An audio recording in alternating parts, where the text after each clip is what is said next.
Bonjour à toutes, bonjour à tous, bienvenue ce matin pour une nouvelle Delville Academy. Alors, quelques mots sur Delville Management que vous connaissez probablement déjà. Alors, Delville Management Pure Player, nous sommes présents à Paris et nous avons une organisation régionale avec des implantations à Lyon, Lille, Nantes, Toulouse et Strasbourg, et une organisation internationale avec une présence en Allemagne, en Italie et en Espagne. Nous sommes également organisés en practice sectorielle, nous permettant ainsi de couvrir tous les secteurs d'activité. Alors, pour rappel, la Delville Academy, ce sont des spécialistes qui viennent partager leurs expertises auprès de vous. Nous avons le plaisir de recevoir ce matin Doriane Bétinger, partenaire pôle People et Transformation, et Vivien Coquet-Loire, consultant en transformation. Tous deux interviennent au sein de Parella sur des projets de transformation immobilière à forts enjeux managériaux et culturels auprès de grandes entreprises ou institutions publiques. Le télétravail versus le retour au bureau. Êtes-vous vraiment prêt à faire revenir vos équipes au bureau? Doriane et Vivien vont nous en parler ce matin. Alors, pendant cette intervention, je vous propose de poser vos questions dans la partie Q&R en haut de votre écran ou sur le chat. Nous y répondrons à la fin. Par ailleurs, il devrait y avoir un replay si cette fois-ci il n'y a pas de bug. Doriane et Vivien, je vous laisse donc la parole. Merci beaucoup Delphine et bonjour à tous et à toutes. On est ravis avec Vivien de participer à cette académie ce matin. En deux mots, donc on a très bien été présenté. Effectivement, on représente avec Vivien le cabinet Parella. On est un cabinet de conseil en immobilier d'entreprise. Donc on est dédié pour les entreprises et pour les utilisateurs de bureaux. Pourquoi on vient vous éclairer sur la question du retour au bureau ce matin? C'est parce on adresse trois métiers chez Parella. Le premier, la stratégie immobilière, donc une entreprise et un dirigeant comme vous qui se pose la question de est-ce que je reste, est-ce que je pars, est-ce que je dois renégocier un bail, trouver un nouvel immeuble. On mène des travaux d'aménagement, mais on accompagne aussi tout le changement et la transformation des modes de travail. Donc face à nous, on a des dirigeants voilà, qui se posent ces questions de retour au bureau, de gestion de l'immobilier en lien avec le télétravail. Et donc le but de ce matin, c'est de vous partager cet éclairage en vue de l'actualité qu'on peut avoir dans le quotidien de nos missions. On est une entreprise qui est créée depuis 2009. On est 120 à Paris, 250 en Europe. Voilà, donc c'était pour une introduction rapide. Et pour rentrer dans le vif du sujet, voilà, je laisse Vivien vous faire un petit retour en arrière sur le pourquoi on parle de ce sujet finalement aujourd'hui. Bonjour à toutes et à tous, merci Doriane, merci Delphine. Alors effectivement, l'idée c'est de commencer peut-être à prendre un peu de hauteur dans ce contexte qu'on appelle post-Covid, l'ère post-Covid. Alors ça nous rappelle quelques souvenirs, mauvais souvenirs pour certains d'entre nous. En réalité, on peut intégrer, je dirais, deux paradigmes hein, finalement dans l'ère post-Covid. C'est déjà un temps durant les années 2020-2021 où on avait une promesse finalement autour du télétravail qui s'est imposé parfois un peu souvent d'ailleurs un peu dans l'urgence due à la crise du Covid-19 puisqu'effectivement dans ce contexte-là donc le télétravail et le travail hybride ont été portés par une promesse assez forte, hein, c'est-à-dire plus de flexibilité, plus d'autonomie, plus de confiance finalement on a eu un petit ventre mou entre 2022 et 2025 et on observe depuis quelques mois une sorte de recalibrage, c'est-à-dire un questionnement autour du sens du collectif au bureau, pourquoi poursuivre avec le télétravail, dans quelle mesure, etc. Donc si on avance effectivement, donc on aime bien mettre quelques petites coupures de presse, un peu d'archives qui nous donnent un peu le ton de l'époque. Et en 2020-2021, on avait quand même ce discours, ce récit autour de la flexibilité, hein, le télétravail et le coworking qui finalement en réaction au Covid-19 va pas changer durablement les modes de travail. Et donc, on a quand même un chiffre assez intéressant de l'Institut ELAB de l'époque. Donc, on a 81% des salariés dont le métier peut s'exercer à distance. Alors, ça aussi, c'est intéressant. Donc, effectivement, ça se prête plutôt pour les métiers du tertiaire. Donc, 81% des salariés dont le métier peut s'exercer à distance souhaitaient télétravailler après le Covid-19. Donc, on a quand même le télétravail qui devient un symbole d'un travail plus choisi, avec des équilibres qui se sont créés dans l'organisation personnelle au quotidien. Depuis quelques mois, donc c'est ce que j'ai évoqué, donc on a effectivement ce récit qui se teinte, je dirais, d'une autre coloration, donc autour de questionnements. Alors, ça ne veut pas dire qu'il y a un retour massif au bureau et que l'on va nécessairement vers une fin du télétravail, mais il y a quand même une petite chanson qui tourne depuis quelques mois autour de ce questionnement-là sur voilà, est-ce que le télétravail limite la créativité collective, est-ce que mes équipes travaillent mieux au bureau plutôt que de façon fragmentée, à distance, etc., avec toutes les questions que ça pose. Et puis un chiffre donc de l'APEC qui date de novembre 2025 sur voilà, 17% des entreprises qui souhaitent revoir les modalités de télétravail, notamment pour renforcer le sentiment d'appartenance à l'organisation. Donc 17%, c'est pas un chiffre massif, mais en tout cas, c'est un signal faible intéressant qui justement témoigne du fait que le télétravail reste installé, mais que finalement les modalités sont réinterrogées, les jours de présence, les règles d'équipe, le rôle du management, bref, le mode hybride se réajuste. Donc effectivement, si on avance, on a aujourd'hui un contexte qui est plus exigeant et qui oblige à des réarbitrages, des arbitrages qui n'ont peut-être pas été réalisés, en tout cas accomplis durant cette ère post-Covid, comme on le dit, parce qu'effectivement, l'organisation du travail s'est faite un peu dans l'urgence, sauf qu'aujourd'hui, la réalité nous rattrape. Vous n'êtes pas sans savoir qu'il y a un contexte socio-économique qui pèse aujourd'hui sur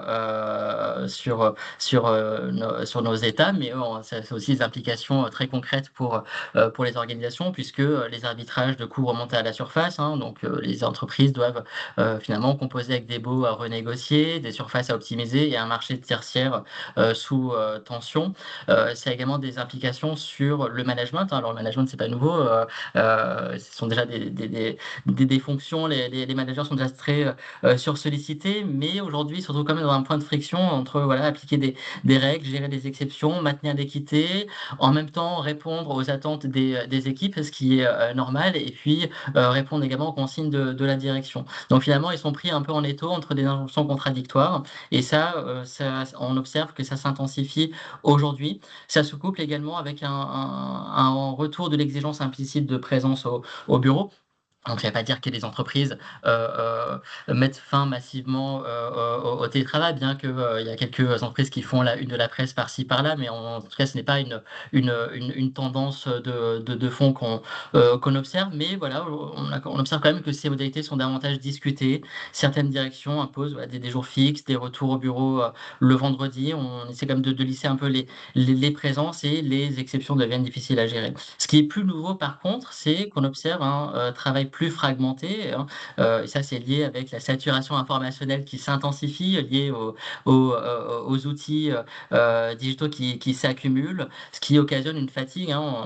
Passer d'un outil à un autre pour X ou Y raison. En plus, tout avance de façon extrêmement rapide, donc c'est difficile de rester à la page. Et l'IA, justement, ajoute une couche d'incertitude également sur sur ses impacts sur l'emploi. Donc aujourd'hui, on a des entreprises qui doivent piloter un travail devenu plus dispersé, plus outillé, mais pas forcément plus fluide au quotidien.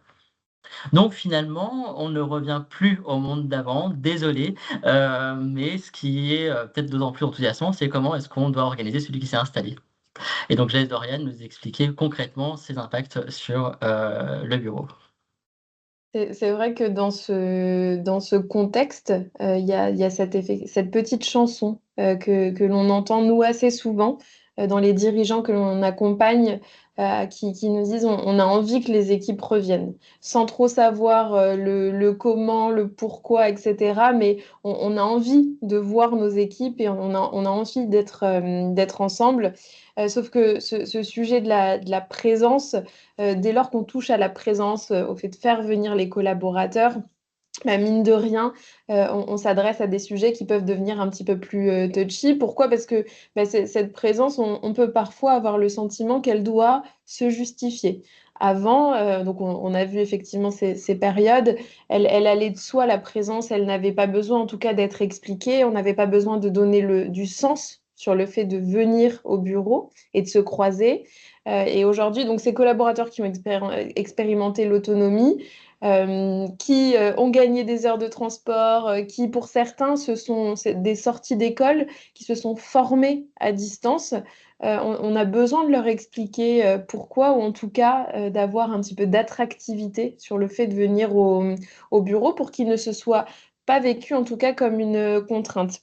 Et en tout cas, mal expliqué, juste expliqué par de la présence, on pourrait observer bah, des comportements un peu déviants, des irritants ou des mauvaises interprétations, à savoir du contrôle un peu déguisé, un recul sur un acquis social ou de la flexibilité qui a pu être acquise ces dernières années, et puis des disparités entre les règles. Donc c'est vraiment pas ça l'objet, ou en tout cas l'axe de travail qui permettra de faire revenir les collaborateurs de manière assez enjouée et puis positive de manière générale.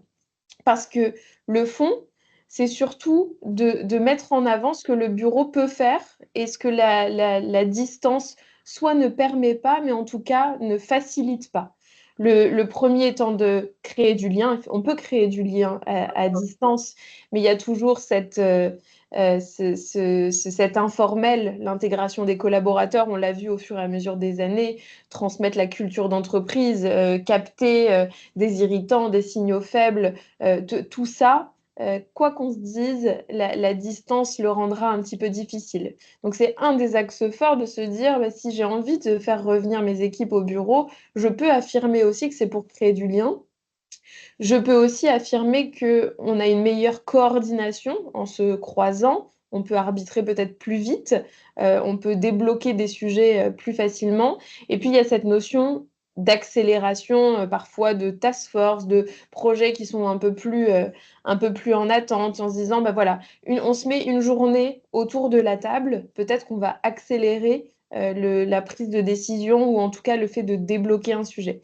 Et en plus, alors même si les outils aujourd'hui hybrides le permettent de plus en plus, les sujets d'innovation, de créativité, on se rend compte, et là aussi on n'a pas remis les chiffres et les études, que sur ces activités, on est plus créatif lorsqu'on est ensemble dans une pièce. Et donc c'est sur ces activités et c'est sur ces usages qu'il est important de cibler quand on a envie de faire revenir ses collaborateurs au bureau, contrairement à juste un acte de présence en disant on a envie que vous soyez là.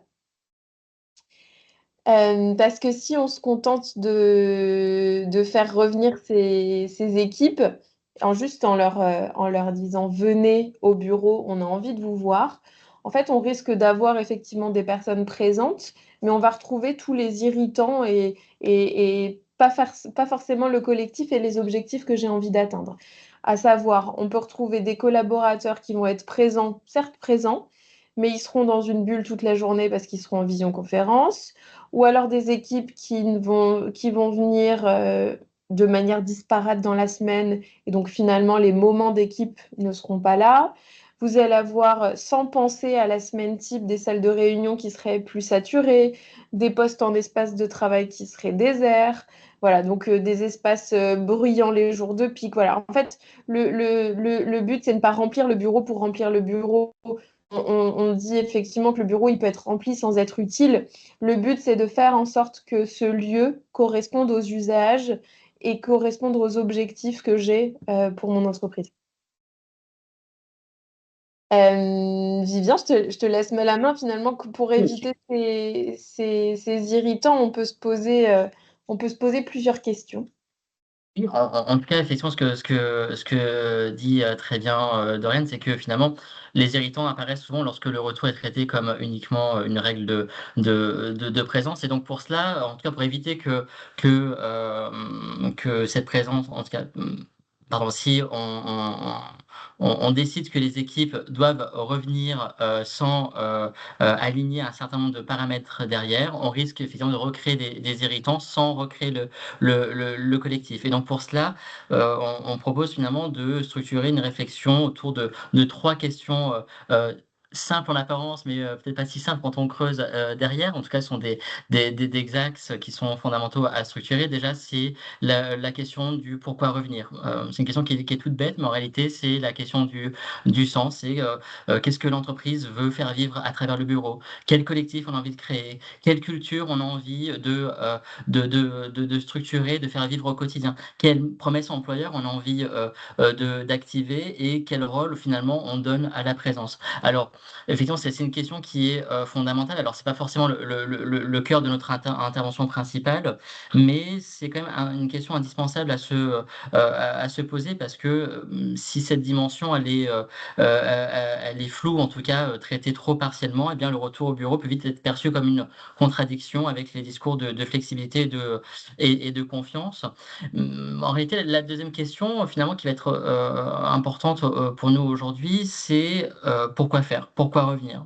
Et là, on entre dans la question des pratiques de travail. C'est quel moment gagne réellement à être vécu en présence, quel rituel d'équipe on a envie de mettre en œuvre et faire perdurer, quel temps de coordination, d'arbitrage, de transmission on a envie de mettre en place justement pour continuer à créer ce collectif et le faire vivre au quotidien et surtout aussi quel rôle pour le management au quotidien. Et puis cette question-là elle a des implications très concrètes sur les espaces. Et donc là, c'est la question des conditions, dans quelles conditions on a envie de faire revenir nos collaborateurs.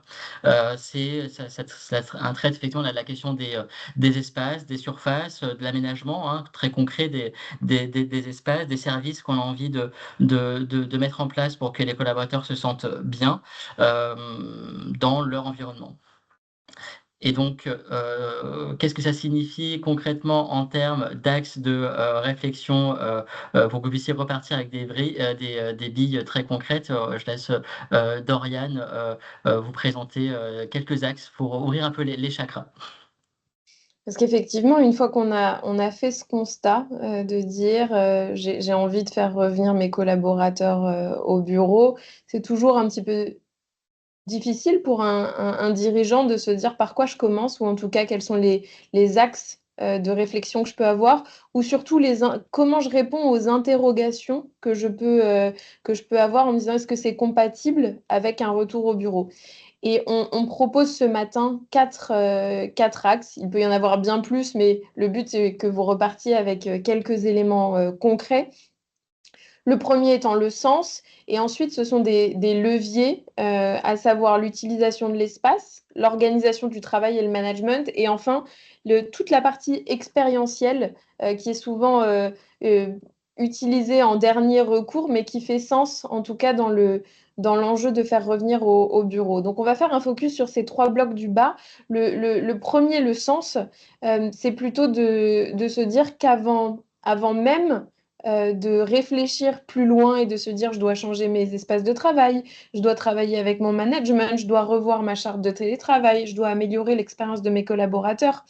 Avant toute chose, la première étape, si vous avez envie de refaire revenir vos collaborateurs au bureau, alors déjà, c'est de se poser le pourquoi j'ai envie de les faire revenir et donc de regarder est-ce que c'est plutôt pour du collectif, est-ce que je sens qu'on est moins efficace sur certains sujets, est-ce que j'ai l'impression que le lien et la culture d'entreprise se délite un petit peu, en tout cas de se poser ces bonnes questions, et ensuite de l'expliquer comme on pouvait l'aborder précédemment. Il y a une vraie différence entre, parce qu'on est chez plusieurs clients et des entreprises de tout type, où on est face à des comités de direction ou des collaborateurs qui nous disent ah mais nous on est dans une culture du retour au bureau, le télétravail est terminé, et d'autres entreprises qui vont nous dire nous on revient mais on revient pour les moments de créativité, les moments de collaboration, etc. Donc, ce qu'on peut conseiller aussi à nos clients, c'est qu'avant même de penser peut-être à revoir une charte de télétravail, qui est souvent parfois un moyen assez facile d'imaginer un retour, mais qui pourrait être un moyen sans réussir à atteindre les objectifs qu'on s'est fixés. Donc le premier sujet, c'est de prendre la parole et d'expliquer pourquoi c'est important de se croiser. Et c'est pas anodin en tant que dirigeant, DRH, directeur de la transformation, peu importe la fonction, que de dire aujourd'hui, on a l'impression on a perdu de la cohésion, on a perdu de l'efficacité, on a perdu des moments de coordination. Et c'est pour ces moments qu'on a besoin de se voir. Alors, ça ne veut pas dire qu'il n'y aura pas de télétravail, mais en tout cas, c'est de réaffirmer les moments où il fait bon d'être ensemble au bureau. Et vous verrez, on le creusera dans la partie organisation du travail et management. Et donc, avec certains de nos clients qui avaient envie juste de réduire leur charte de télétravail, juste en réexpliquant les choses, en posant les moments dans la semaine où il est important de se voir, mais ils ont déjà observé un changement assez naturel dans la présence, parce que forcément, l'ensemble des collaborateurs, enfin, chacun a pris ses habitudes, et donc on se dit pourquoi je viendrai, est-ce que cette réunion est importante ou pas. Ben voilà, donc je réaffirme pourquoi on le fait, pourquoi on a envie de se retrouver. Alors ça peut être une prise de parole à mi-année, ça peut être dans le cadre de discours de fin d'année, ça peut être dans une réunion d'équipe, ça peut prendre la forme que l'on veut, mais en tout cas, cette notion de sens, elle est primordiale avant d'aborder les autres sujets. Et donc, dans les axes de travail, une des autres remontées, pardon, on a aussi des dirigeants qui, de par l'arrivée massive du télétravail, ont fait des choix immobiliers dans les 5 ou 6 dernières années dans ce sens, c'est-à-dire réduire de la surface pour être dans une localisation plus centrale, mettre en place du flex office. Et donc, ça peut effectivement susciter des interrogations de se dire, est-ce que ma stratégie immobilière, ou en tout cas les choix que j'ai faits, vont à l'encontre d'un retour au bureau? Est-ce que je peux revenir en arrière sur ces sujets? Et est-ce que, en tout cas, l'ensemble peut être compatible. Alors, ce qui est intéressant dans ce cas-là, c'est toujours de se baser sur des choses assez tangibles, puisque lorsqu'on parle de l'occupation des bureaux de manière générale, on a toujours un avis. C'est une des premières choses que l'on analyse, nous, quand on rencontre un client, alors soit par le badge, les connexions, etc., c'est d'essayer de regarder l'usage réel des taux moyens d'occupation. Généralement, on est sur des pics à 60 ou 70%. Donc, c'est-à-dire que le jour le plus haut dans l'année où il y avait l'ensemble des collaborateurs, en fait, il n'y avait que 60 ou 70% des collaborateurs. C'est-à-dire que le jour où tout le monde est là, dans les faits, ça n'arrive pas ou presque jamais. Donc, c'est toujours intéressant pour un dirigeant que de regarder ses usages réels. Et ensuite, ce qui est intéressant, c'est aussi de se dire comment on fonctionne dans la semaine. Il y a effectivement euh, beaucoup de, beaucoup de déperditions sur les présences des vendredis, mais selon les entreprises, cette présence, elle peut être aussi moins importante les lundis et les mercredis. En tout cas, on a effectivement ces jours du mardi, jeudi qui restent assez importants. Donc, par exemple, pour des entreprises qui ont mis en place du flex office et se posent la question du retour au bureau, peut-être que vous serez déjà rassuré en ayant analysé déjà les taux moyens, les pics de présence, etc., avant toute chose. Et puis après, les cycles immobiliers vont assez vite. Donc, on est voilà, entre deux échéances de bail, il est toujours le temps de se dire si j'ai réduit ma surface, et pour combien de temps je suis dans cette situation, est-ce que je peux renégocier des choses, est-ce que j'ai envie de déménager, etc. Voilà, les sujets immobiliers sont toujours voilà, l'occasion de se poser de bonnes questions. Et ensuite, euh, la notion de stratégie immobilière et d'espace de travail, c'est aussi de plus penser le bureau comme le bureau. C'est de se dire quel est l'espace que j'offre à mes collaborateurs, parce que le but, on a vu qu'on était plus efficace pour accélérer, se coordonner et créer du lien, mais il faut que ces bureaux me le permettent. Si vous n'avez aucune salle de réunion et que des espaces de travail, je vais vulgariser, forcément, ça donnera toujours moins envie à vos collaborateurs de venir. Si vous vous dites, nous, ce qui est important, on travaille en mode projet et on a besoin de faire des task force ou de se coordonner, ben, est-ce que j'ai des espaces qui me permettent de le faire? Est-ce que je peux quand même, lorsque je viens au bureau, me concentrer sans bruit? Parce qu'on sait que le bruit, c'est une des nuisances les plus importantes dans un espace de bureau. Donc voilà, c'est finalement comment est-ce que je pense cet espace pour l'ensemble des usages que j'ai à y faire et aussi qu'il reflète la culture de l'entreprise. Et donc que je me sente aussi voilà, dans les murs de mon entreprise et pas dans les murs d'un coworking ou d'une entreprise tierce. Donc voilà, c'est tout ce sentiment d'appartenance et ces usages qu'il est important de mettre au cœur des espaces de travail. Et alors, on vous a mis des petits exemples pour se dire finalement comment fonctionne un espace de travail qui est diversifié en fonction des usages. Bah, c'est des espaces qui vont à la fois être rythmés d'espaces de travail, ça peut être sur des bureaux individuels, ça peut être des salles de réunion, ça peut être des salles de brainstorming, ça peut être des bulles. Voilà, c'est comment mon espace est, est compartimenté ou en tout cas aménagé pour qu'il soit à la fois flexible et puis qu'il propose une offre très variée. Oui, donc on vous a mis les espaces de travail et puis le deuxième sujet qui est très attractif, c'est effectivement cette diversité. Donc là, vous voyez, toutes les petites flèches renvoient vers des espaces annexes.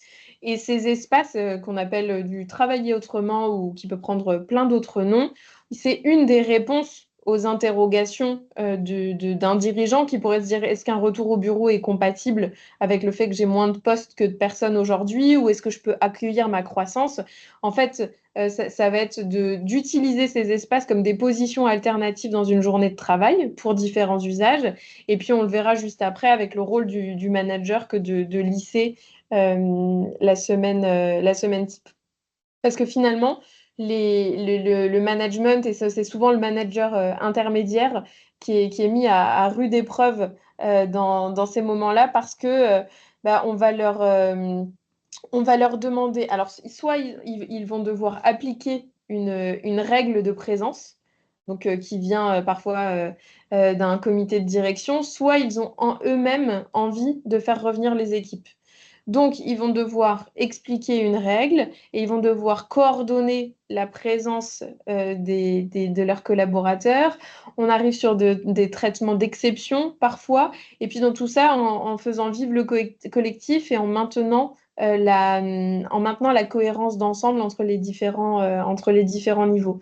Donc, effectivement, pour ça, le but pour eux, c'est aussi de ne pas subir ce retour au bureau.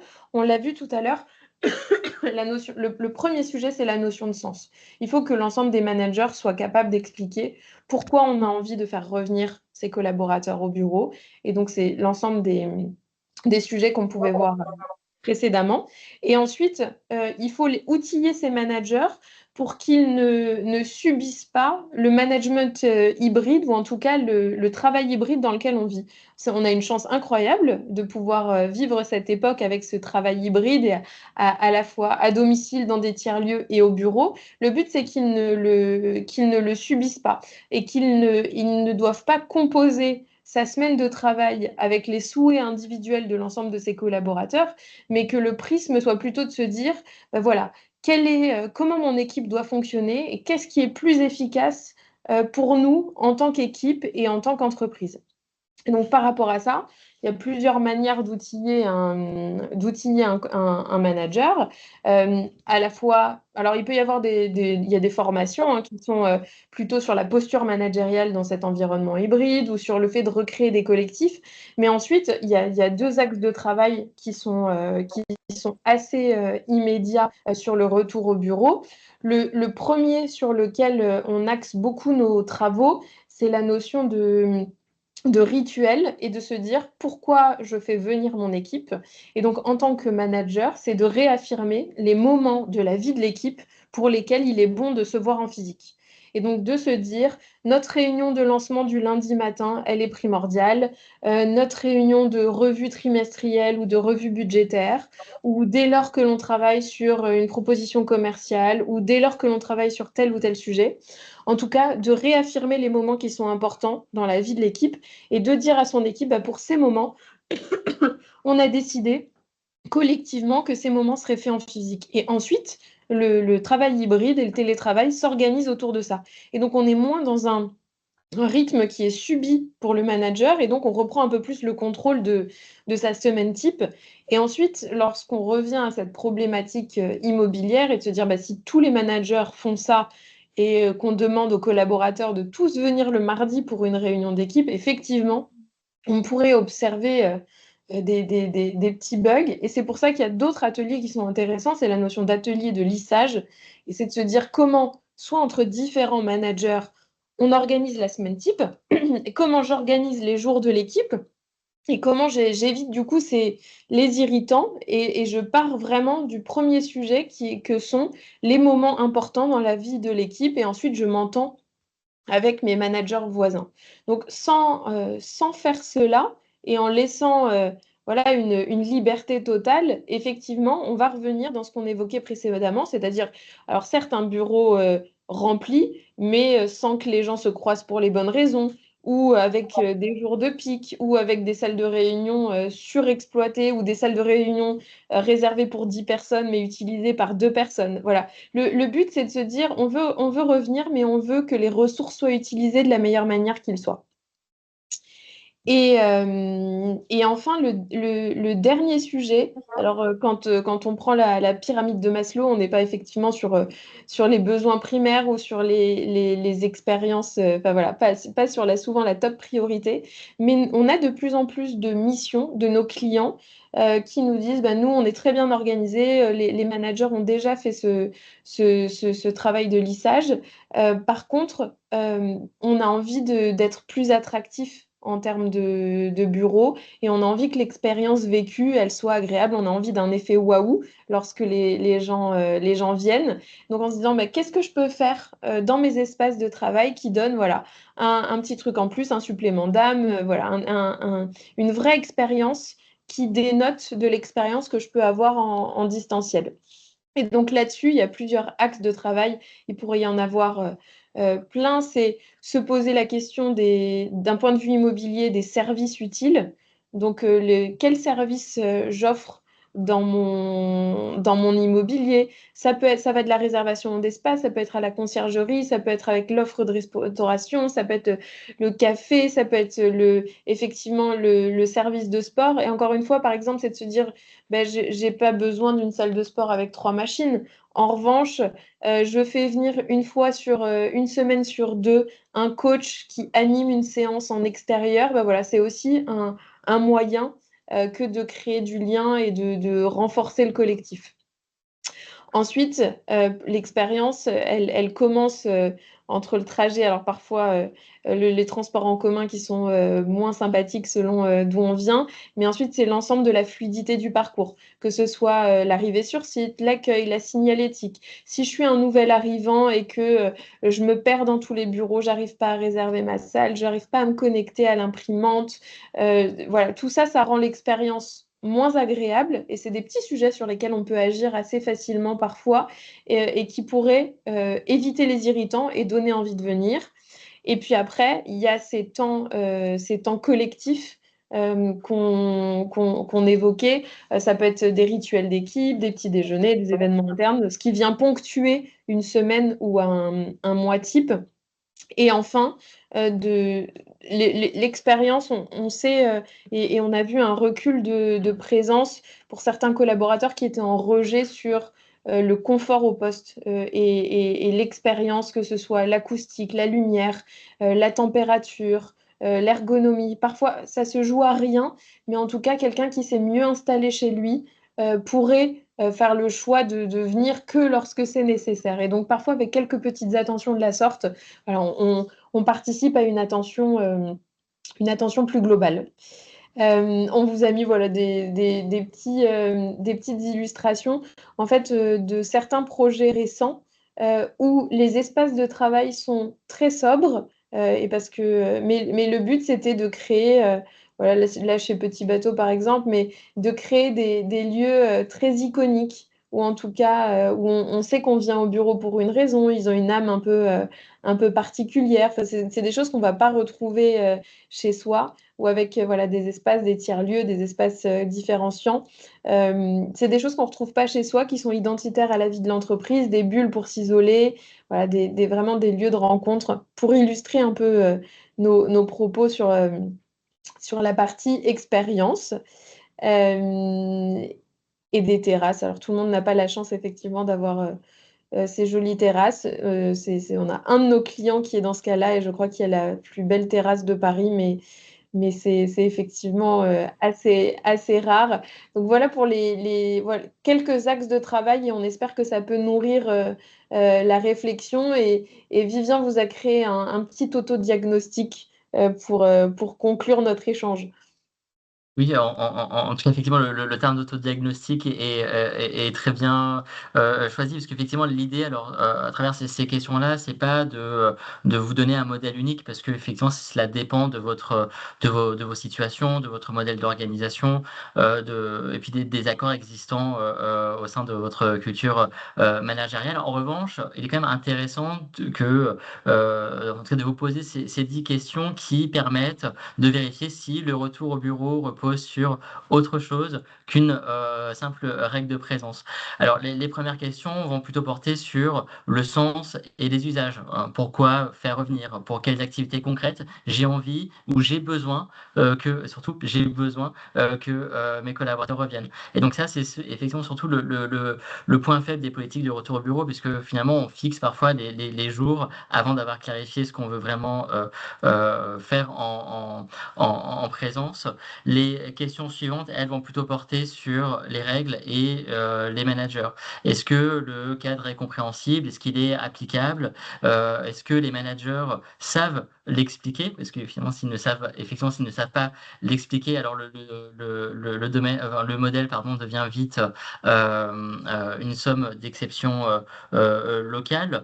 Et puis, viennent la question des espaces. Est-ce que les espaces permettent ou pas d'absorber les pics de présence qui sont souvent le mardi et le jeudi? Est-ce que les équipements hybrides fonctionnent, surtout les équipements IT, lorsqu'on a effectivement des équipes à distance et d'autres sont sur site ou parfois sur différents sites? La question des équipements informatiques et audiovisuels devient vite fondamentale. Donc c'est souvent dans ce contexte dans ce paradigme-là finalement que le discours se confronte assez rapidement au réel. Et puis les dernières questions vont plutôt porter sur le pilotage concret au quotidien. Est-ce qu'on mesure seulement l'occupation, ou est-ce qu'on mesure aussi ce que la présence produit concrètement dans l'organisation en termes de collaboration, et puis se laisser un peu de marge aussi pour réajuster le modèle dans les prochains mois. Donc 6 à 12 mois, la dimension itérative devient effectivement importante, puisqu'il n'y a pas de modèle unique, et donc ça s'ajuste aussi en fonction de votre contexte. Dorian, je te laisse le mot de la Ah oui, fin. en fait, c'est tout ce qu'on avait à vous dire ce matin. Effectivement, on peut laisser place aux questions-réponses. En conclusion de tout ça, c'est une question que tout le monde se pose. En tout cas, c'est une problématique, ou voilà, c'est une toile de fond de réflexion que nous, on peut observer chez l'ensemble de nos clients, et qui peut avoir des solutions, ou en tout cas une manière de l'aborder assez différente, soit sur les usages, soit sur les rythmes de travail, soit sur réaffirmer des messages. Voilà, ça peut prendre des formes assez différentes. Le but, c'est de trouver ce qui fait le plus sens pour son organisation, que ce soit en fonction de la typologie du métier, du quotidien. Voilà, donc c'était ce qu'on avait à vous partager ce matin. On espère que ça vous donne quelques clés de lecture, et puis on est disposé avec Vivien à répondre à vos questions. Je ne sais pas si on est dans les timings, je pense, Delphine. Oui, tout à fait. Merci à tous les deux. Alors, je laisse la parole à Maëlle, car il y a des questions qui nous parviennent. Merci beaucoup, Dorian et Vivien. Alors, on a des questions et des commentaires. Donc, le premier commentaire qu'on a, c'est les réunions hybrides. Donc, certains ensemble en salle de réunion, les autres en visio, est une expérience proprement décevante qui pousse en effet à décider soit du TT pour tous, soit du présentiel pour tous. Et on nous pose la question aussi par rapport à ce commentaire. Cette situation est effectivement fréquente dès lors que l'entreprise est multisite. Quelles sont vos réflexions sur le sujet? Alors effectivement, il y a deux sujets. Quand une entreprise n'est pas multisite, il y a effectivement ce premier sujet qu'on évoquait de se dire quelles sont les réunions pour lesquelles on a décidé d'être ensemble physiquement et quelles sont les réunions pour lesquelles c'est OK d'être en hybride. Et quand on a décidé que le mode hybride fonctionnait bien pour cette réunion, que ce soit une réunion d'information ou autre, là encore, c'est de se donner quelques règles d'usage. Alors le premier sujet, c'est de traiter l'IT. Effectivement, une expérience digitale qui n'est pas cohérente avec ce mode hybride ne pourra être que déceptif pour l'ensemble des participants. Et ensuite, ce sont les règles que vous allez vouloir vous donner. C'est des règles assez simples que de tout le monde, que chacun mette sa caméra, que d'une participation active, etc. Ça rendra forcément cette réunion plus efficace. Mais en tout cas, le premier sujet, c'est de se dire quelles sont ces réunions hybrides et le premier sujet. Et ensuite, que l'IT suive, évidemment. Et après, c'est pas c'est pas un sujet que de réaffirmer des règles simples de collaboration qui, du coup, dans le cas du multisite, est obligatoire. Par contre, pour le multisite, cette question de pour quelle réunion on se voit et pour quelle réunion on est en hybride, ça vaut toujours. C'est juste de se dire, est-ce que une fois tous les trimestres, une fois tous les semestres, on se recordonne, on se resynchronise physiquement, mais c'est sûr que on ne sera pas sur les mêmes rythmes. Merci beaucoup. On a également un autre commentaire qui est une raison majeure pour le présentiel, être en capacité de former, accompagner les juniors. Donc, quand on disait junior, c'est alternant, jeune diplômé. On observe aussi. Alors effectivement, les habitudes de télétravail ont fait que les bureaux sont quand même majoritairement plus vides le vendredi. Pour X raisons, des raisons personnelles, des raisons de vie d'entreprise, etc. Sauf qu'on a beaucoup d'entreprises qui ne permettent pas à leurs stagiaires et à leurs alternants de télétravailler et donc on va se retrouver avec tous les stagiaires de l'entreprise ou tous les alternants en grande partie seuls le vendredi parce que l'ensemble du reste de l'équipe ne s'est pas organisé. Et donc là-dessus, le message, c'est plutôt on revient au sujet de lissage, au sujet de lissage de la présence. Lissage de la présence, c'est pas juste se dire quel est le jour qui m'intéresse pour travailler à distance et de faire comprendre ça aux différents membres de son équipe. C'est plutôt de se dire comment je m'assure de ne pas laisser quelqu'un seul parce que ça peut on peut créer un désengagement assez rapide et on est en train de passer du temps à former quelqu'un qui n'aura peut-être pas envie de rester dans nos murs du fait de cette expérience un peu déceptive. Donc, c'est primordial, effectivement, que de lisser la présence pour que ces collaborateurs puissent être formés au contact des autres, d'écouter les pratiques, etc. Merci beaucoup. Pouvez-nous donner quelques KPI à mesurer sur les bénéfices du retour au bureau? C'est une très bonne question. Les KPI à mesure, alors il y en a plusieurs. Alors déjà, il y a de la satisfaction de manière générale dans les baromètres sociaux, etc. Ensuite, ça dépend de l'entreprise et des métiers que vous faites, mais il peut y avoir des KPI de performance, du nombre de temps. Par exemple, nous, on est une société de conseil, on passe du temps sur des dossiers, des jours hommes. Peut-être que se dire le nombre de temps passé sur un dossier à travailler ensemble versus si on était à distance ou si je dois créer des choses, être plutôt dans la créativité, de voir le nombre de projets créatifs qui sont allés au bout, le nombre d'innovations qu'on a réussi à mener. Le taux de présence dans les événements internes un peu conviviaux, c'est toujours un signal assez fort de se dire j'organise un petit déjeuner, j'organise une conférence, quel taux de présence j'ai dans ces événements. voilà, ça mériterait, on pourrait en réfléchir à beaucoup d'autres, mais voilà les premiers qui me viennent à l'esprit. Merci beaucoup. Alors, il nous reste quelques commentaires. On nous dit que donc, j'ai eu une opportunité de rejoindre une jeune entreprise qui ne possède pas vraiment de bureau pour m'accueillir. Le TT sera donc à presque 100%. Qu'en pensez-vous? Est-ce que cela se négocie? Le, le 100% remote, etc., il y a effectivement quelques entreprises qui fonctionnent dans ce modèle. En fait, il y a plusieurs choses. Il y a des collaborateurs qui peuvent être 100% télétravail dans des entreprises.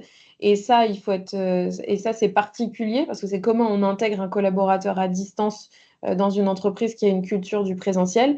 Et après, alors ça dépend des cultures, mais on a pu observer les entreprises qui sont organisées en 100% remote, généralement, elles ont essayé de mettre en place des modes de fonctionnement propres à ces modes de travail pour que l'expérience soit agréable, que ce soit une expérience digitale qui est complètement intégrée, que ce soit sur les outils de travail, les outils de collaboration. Et ensuite, normalement, ils ont des moments je pense à deux, trois entreprises qui ont un budget important pour se retrouver dans l'année, parfois dans des lieux de coworking pour travailler certaines journées, parfois pour vraiment de la convivialité, du séminaire. Donc, quand on a fait ce choix du 100% remote, c'est de se dire, voilà, qu'est-ce que j'ai mis en place tout autour pour que l'expérience, elle soit agréable et et qu'on ait en tout cas les moyens d'avoir les moments pour se retrouver. Et après, effectivement, il y a aussi des retours en arrière. Et donc, ces entreprises qui avaient fait le choix du 100% remote et qui se sont rendues compte que, justement, on avait perdu de la coordination, de l'efficacité, on avait perdu du lien. Et donc, en fait, c'est tous les gros titres qu'on a pu voir dans les journaux sur fin du télétravail. En fait, c'est juste que des entreprises qui étaient passées à l'extrême ont demandé 3 jours de présence au bureau, ce qui est quasi la norme de l'ensemble des entreprises. C'est juste que ça fait parfois la une des journaux. Et j'ai une question encore qui est, pouvez-vous nous parler des facteurs de motivation de retour au bureau pour les C-level codir? Les facteurs de motivation au bureau, bah alors, en fait, il y a plusieurs choses. Souvent, c'est pas une population qu'on a du mal à faire revenir. Alors, ça dépend des cas. Euh, on va avoir, alors en toute honnêteté, des codires qui vont nous dire, il y a des codires qui viennent tous les jours et du coup qui ne comprennent pas. Enfin, il y en a qui viennent encore tous les jours et cette culture du bureau est encore présente. On en a qui ont déserté pour les week-ends, les lundis et les vendredis. Et donc, effectivement, c'est difficile de montrer l'exemple. Mais je pense que si on revient à la semaine type d'une entreprise et si on parle d'un codir, en fait, les rythmes de la semaine, les réunions, les rituels, un comité de direction, etc., qui sont censés ponctuer leur semaine type, parce que c'est des personnes qui passent la majorité de leur temps en réunion, devraient pouvoir, voilà, en se disant, voilà, c'est des réunions importantes, on vient pour ces moments-là, pour l'exemplarité, si on a envie d'un retour au bureau plus général. En tout cas, ça commence par là. Merci beaucoup.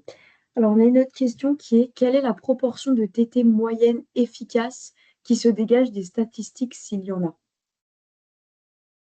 Bah, alors, je peux commencer, Vivien, mais si tu as des éléments de réponse, on a en fait le premier sujet, c'était l'arrivée du télétravail. Donc, avant le Covid, on était plutôt à 1 jour par semaine. Sortie de crise sanitaire, on était entre 2 et 3. Il y avait moins d'entreprises qui étaient à 1, on était entre 2 et 3. Aujourd'hui, les entreprises et encore ce sont des grandes lignes, hein, les entreprises qui étaient à 3 ont plutôt fait le choix de revenir à 2. Et donc là, on est entre le 1 et le 2 de manière générale. On est resté sur un 1-2, mais pas de suppression totale. Voilà. En tout cas, on reste dans cette épure. Ce qui a été important, c'est de se dire, on a envie souvent qu'il y ait 3 jours de présence au bureau.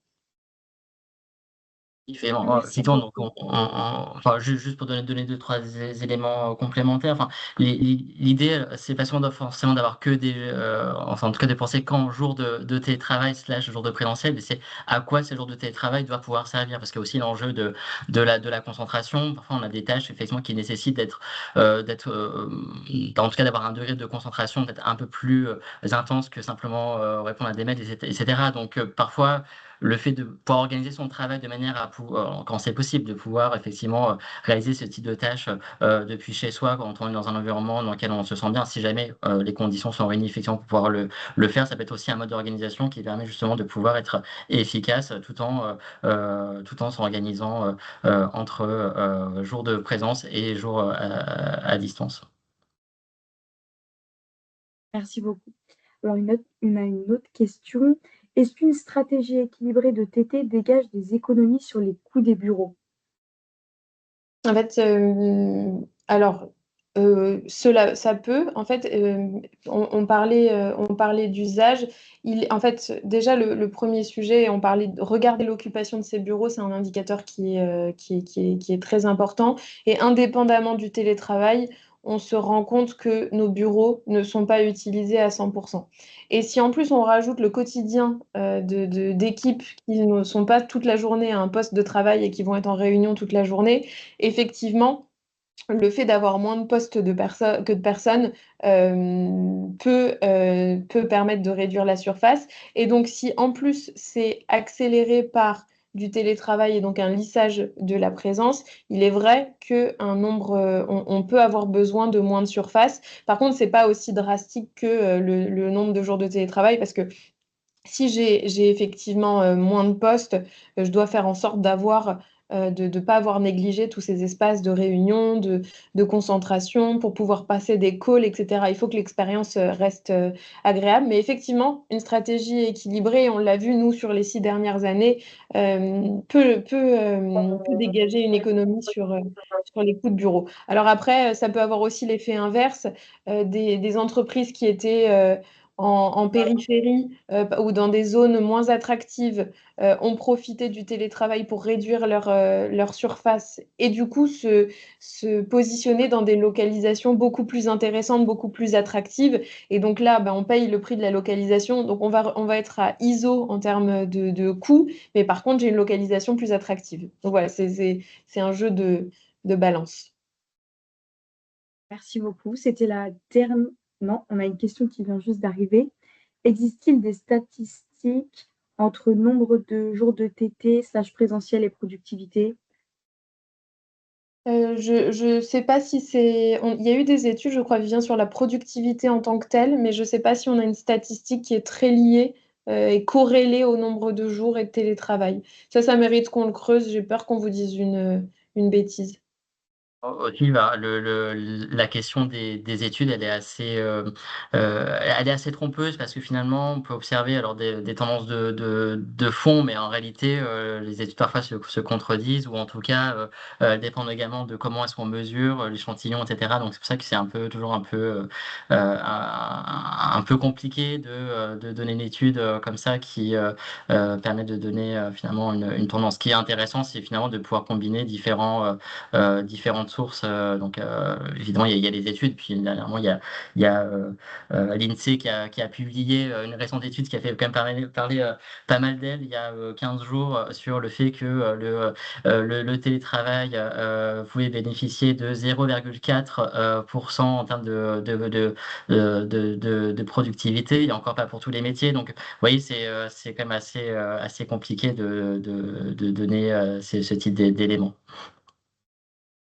Merci beaucoup. Je pense que j'ai encore le temps d'en poser. Combien coûte la prestation de Barilla? Diagnostic, plan d'action? Ah, c'est une bonne question. Mais alors malheureusement, sans savoir si vous êtes une entreprise avec 100 000 mètres carrés dans une tour à la Défense ou 100 personnes, 100 personnes à Lyon. Et selon le sujet, c'est un peu délicat de vous répondre, sachant que les sujets sont différents, mais on peut en discuter avec grand plaisir. Et voilà, dernière question qu'on a, c'est quels sont les autres postes de coûts indirects importants à considérer en dehors de l'immobilier? Pour répondre à quel sujet? Pour répondre à... La question a été posée suite à la réponse euh, sur est-ce que la stratégie équilibrée de TT dégage des économies sur les coûts des bureaux? Euh, en, en fait, j'arrive pas à le corréler directement. Enfin, en tout cas, les autres coûts directs importants à considérer en dehors de l'immobilier. J'ai du mal à voir le lien avec la question d'avant, mais J'ai pas plus d'informations que ça. tiens, c'est donc François-Xavier. S'il faut qu'on en Ouais. reparle directement, on le fera avec grand plaisir. Oui, effectivement. Alors, merci Maëlle. Il n'y a plus de questions, hein, je crois. Non, il n'y en a plus. Je vous invite à contacter directement Doriane et Vivien.